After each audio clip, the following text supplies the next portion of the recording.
इतना चुभने लगा है फेरान टोरेस तुम लोगों को कि अल्वारेज को 70 मिलियन, 150 मिलियन, 200 मिलियन, सबका न्यूज तुम लोग फैला रहे हो, सबका न्यूज फैला रहे हो कि कुछ भी करके ये लेवा डिज्नी और फरहान टोरेस ये लोग दोनों को एकदम खारिज कर दिया और फटाफट अल्वारेज लाए। मैं देख रहा हूँ न्यूज में ये सब बन रहा है। तो बॉयज अभी थोड़ा हम लोग, मैं ना तुम्हारा ये क्लियर कर देता हूँ बस, ठीक है, कि ये क्लियर कर देता हूँ ये अल्वारेज का क्या सीन है। ये 200 मिलियन का फिगर अचानक से कहाँ निकल के आ गया, न्यूज वाले लोग पटापट क्या पेल रहा है। और 70 मिलियन किसने बोल दिया भाई?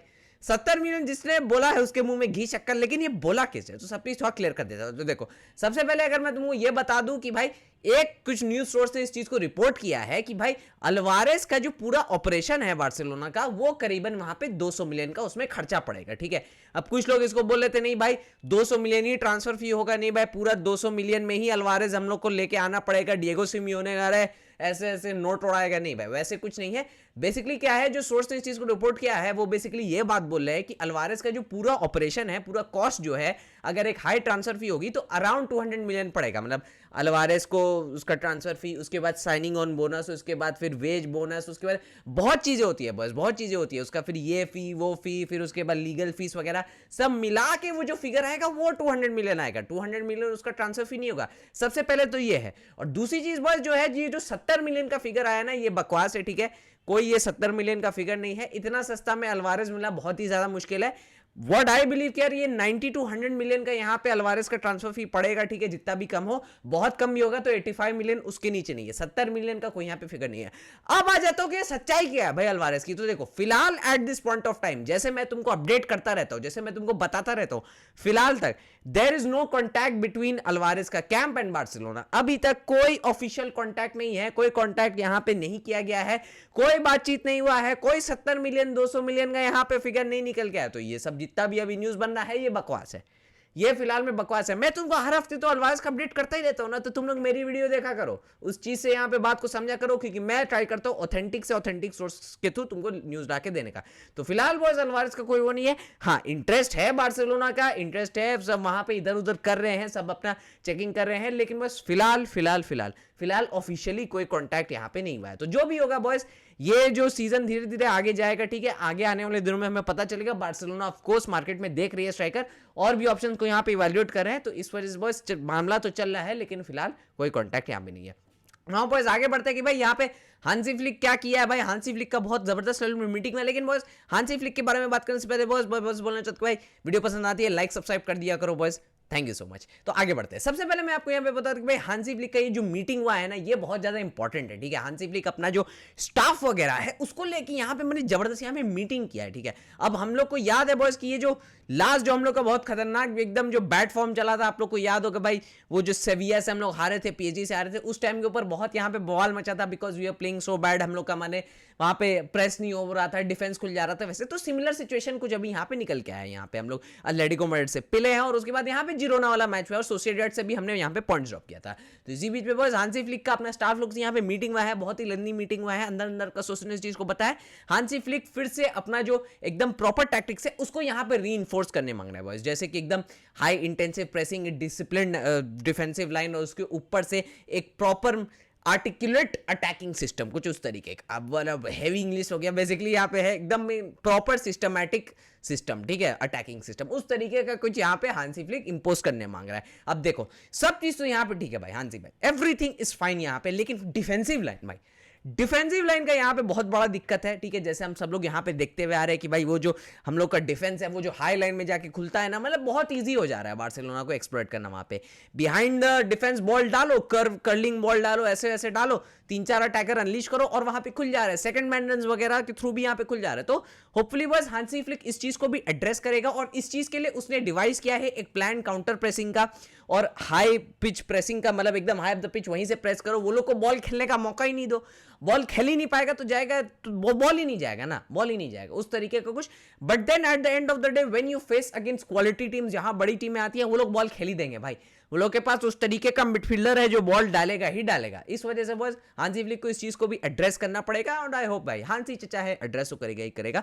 देखते हैं यहाँ पे आगे आने वाले मैचेस में क्या होता है। नाउ बस एक और आपको अपडेट देता चलो कि भाई जॉन लपोटा भाई जैसे अपने यहाँ पे इलेक्शन में बिल्कुल एकदम मजेदार लेवल पे कर रहे हैं, ठीक है, कैंपेनिंग रैली चला रहे हैं, एकदम जय लपोटा वहां पे चल रहा है। लेकिन उसी बीच में बस लपोटा ने एक बात यहाँ पे बोली है, जैसे वो बोलता आ रहा है, ठीक है, वो ब्लफ भी मारता है, ठीक है, बड़ा बदमाश आदमी है। तो लपोटा ने यहाँ पे एक बात बोली है कि भाई बार्सिलोना को अगर एक तो बड़े और मार्की साइनिंग की जरूरत पड़ेगी so we will be ready for it. अगर मैं इलेक्शन जीतता हूं, ऑफकोर्स मैं नहीं भाई, लपोटा भाई अगर इलेक्शन जीतता है ऑफकोर्स, तो वहां पे अगर लपोटा इलेक्शन जीतेगा, उसने ये चीज को प्रॉमिस किया कि अगर जरूरत पड़ेगी तो बार्सिलोना एक बड़ा साइनिंग यहाँ पे करेंगे। और जरूरत है भाई लपोटा, जरूरत है, जरूरत नहीं है तो हम लोग इतना बैठ के नहीं रोते, अल्वारेज बस्तोनी स्लॉटरबैक ये सब हम लोग नहीं करते भाई, अगर जरूरत नहीं होती। ऐसे ही टीम अच्छा खेल रहा होता क्या रोते हम लोग, है ना। जरूरत है और हांसी फ्लिक को भी यार जरूरत है भाई। अबे हांसी फ्लिक आया है, इतना मेहनत से तुमको जिता रहा है, तुम उसको 25 मिलियन का जॉन गार्सिया, 60 मिलियन का डैनी ओल्मो, रैशफोर्ड लाके दिए हो, तो ऐसे थोड़ी ना होगा मतलब। और उसको अपने टाइप के भी तो प्लेयर्स लेके आने हैं ना भाई, नो डाउट जो तुम प्लेयर्स को लेके ऑफ कोर्स बहुत अच्छे है, बट हांसी फ्लिक को अपना भी फ्रीडम देना चाहिए, अपने हिसाब से स्क्वाड को यहाँ पे बनाना देना चाहिए। देखते हैं यहाँ पे क्या होता है, होपफुली जॉन लपोटा ये काम करेगा ना। बस अब चल लेते कि भाई वहां पे क्या चल रहा है भाई प्रीमियर लीग में। तो सबसे पहले मैं आपको अपडेट देता चलूं कि भाई कैरिक ना मतलब कि एकदम ओपन ये बात बोल दिया है, ठीक है, इतना बढ़िया उसका मैनचेस्टर यूनाइटेड फॉर्म चल रहा है, उसको नजर नहीं लगे भाई। अपना ही आदमी लोग का सबसे पहले नजर लगता है, और यूनाइटेड फैन का नजर तो बहुत तेज लगता है, आर्सेनल से भी ज्यादा तेज लगता है। उसी भी बस खबर ये आ रही है कि भाई कैरिक बोला है कि उसको ना ये यूनाइटेड वाला जॉब परमानेंटली चाहिए, वो सब चीज उसके लिए मेहनत कर रहा है। और अभी तक जिस तरीके का खिलाया है बॉयज, अभी पहला 5 गेम में जिस तरीके का खिलाया है, Carrick deserves it. Michael Carrick deserves it जितना मुझे लगता है, बिकॉज उसके अंदर ना, जैसे मैं तुमको हमेशा से बोलता हूँ, उसके अंदर एक विजन दिख रहा है, एक फ्लो दिख रहा है, एक डायरेक्शन दिख रहा है, मतलब समझ में आ रहा है भाई, समझ में आ रहा है कि भाई कैरिक ना कुछ यहाँ पे करने मांग रहा है। इस वजह से बॉस आई थिंक यार कैरिक का फिलहाल यहाँ पे जॉब हो सकता है, अगर ऐसे ही खिलाता चला गया यहाँ पे उसको परमानेंट कर देंगे।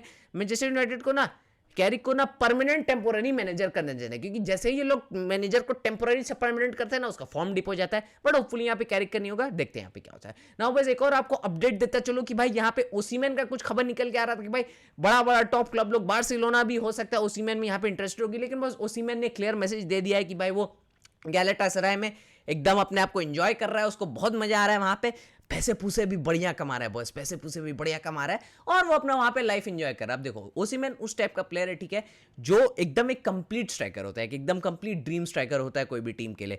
फिजिकली वेरी गुड, फिनिशिंग जबरदस्त, होल्ड अप प्ले बवाल लेवल का, प्रेसिंग कर सकता है, फास्ट है, क्विक है, एकदम प्रॉपर यहाँ पे कंप्लीट नंबर 9 यहाँ पे। लेकिन उसका क्या है, ओसीमैन का जितना हमने सुना है, जितना हमने देखा है, न्यूज रिपोर्ट भी इस चीज को सजेस्ट करते कि भाई जब वो नेपोली में था ना, उसका एटीट्यूड का थोड़ा यहाँ पे प्रॉब्लम निकल के आ रहा था, जैसे हमने सुना था behind the scene dressing room वगैरह में उसका एटीट्यूड इश्यूज था। और दूसरा चीज बस ओसीमैन का वेजेस बहुत ज्यादा है, बस वेजेस बहुत ज्यादा है। इस वजह से जब वो गैलाटासराय गया ना, तो वहां पे अपने आप को एंजॉय करने लगा। चेल्सी वगैरह में उसको ऑफर आया था, लेकिन उसका वेजेस वगैरह की वजह से थोड़ा इशू हो गया था।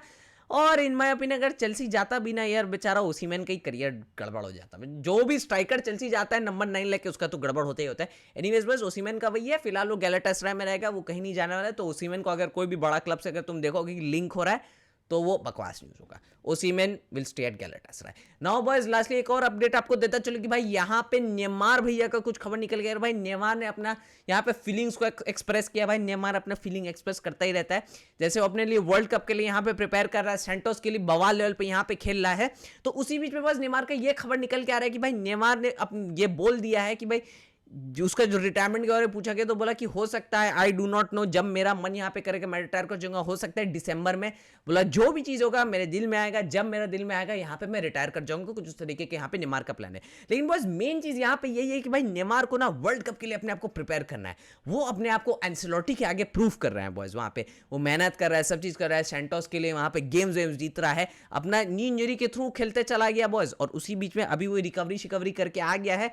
नेमार इज रेडी, पूरा मेहनत से अब वो 2-3 महीने जितने भी है, 4 महीने यहाँ पे है, वर्ल्ड कप के लिए प्रिपेयर करेगा। और उसका मेन ड्रीम है ब्राजील के लिए एक वर्ल्ड कप जीतना यहाँ पे। It is very difficult, it is almost impossible, because अभी भी ब्राजील को हम लोग उस हैवी वेट की तरह नहीं देखते हैं इस टूर्नामेंट में, फेवरेट्स की तरह तो बिल्कुल हम लोग नहीं देखते उस टूर्नामेंट में। मतलब there are teams like France, Argentina, Portugal, England, इस तरीके के टीम्स है जहां पे जो बहुत तंग कर सकती है। तो इस वजह से बस ब्राजील के लिए बहुत मुश्किल होने वाला है। But still at the end of the day we know कि भाई ब्राजील एक इस तरीके का नेशन है जिसके पास क्वालिटी है, बस वो अनलीश नहीं हो पा रहा है बस। और अगर नेमार अनलीश हो गया नेक्स्ट लेवल के ऊपर, तो बॉयज यहाँ पे बॉल हो जाएगा। नाउ बॉयज आपको लास्ट खबर यहाँ पे देता चलो कि भाई मेसी भाई इज बैक। मेसी भाई का यहाँ पे वीकेंड के ऊपर मैच है एलएएफसी के अगेंस्ट, उसका एमएलएस का यहाँ पे ओपनर है। कुछ दिन पहले खबर आई थी कि भाई फ्रेंडली मैच वगैरह में मेसी को यहाँ पे हैमस्ट्रिंग वगैरह टन गया था, उसका यहाँ पे कुछ इशू हो गया था, लेकिन बस सब चीज क्लियर हो गया boys. Messi is absolutely well, he is absolutely perfect. वहां पे मेसी एकदम जबरदस्त लेवल पे ट्रेन कर रहा है और एमएलएस के लिए यहाँ पे वो रेडी हो चुका है। बस एमएलएस का सीजन अब यहाँ पे किक ऑफ हो रहा है, ठीक है, फरवरी में जैसे होता है यहाँ पे वो लोग का, अगर आपको नहीं पता तो फरवरी टू नवंबर दिसंबर वैसे करके सीजन चलता है, तो उस तरीके का कुछ यहाँ पे प्लान है।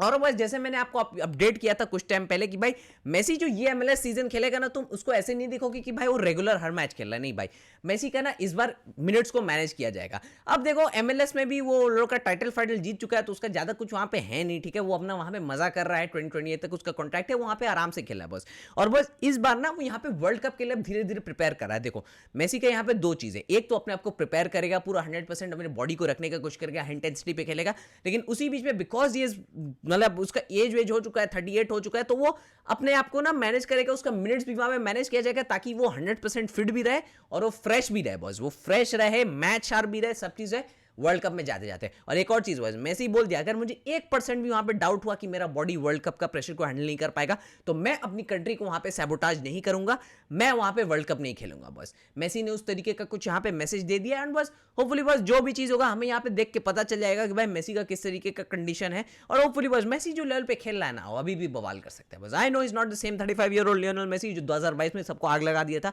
बट बस still he is Lionel Messi, वो जिस तरीके से खेल सकता है ना, कुछ कोई नहीं खेल सकता है बस। तो इस तरीके से बस देखते हैं यहाँ पे क्या होता है। मेसी फिलहाल इंटर मायमी के लिए खेल रहा है और वर्ल्ड कप के लिए हो सकता है खेल जाए, देखते हैं यहाँ पे क्या होता है। एंड बस दैट मींस दैट मैं चलता हूँ बस, मिलूंगा आपसे बहुत जल्द अगले वीडियो में, बाय बाय, हस्ता ला विस्ता।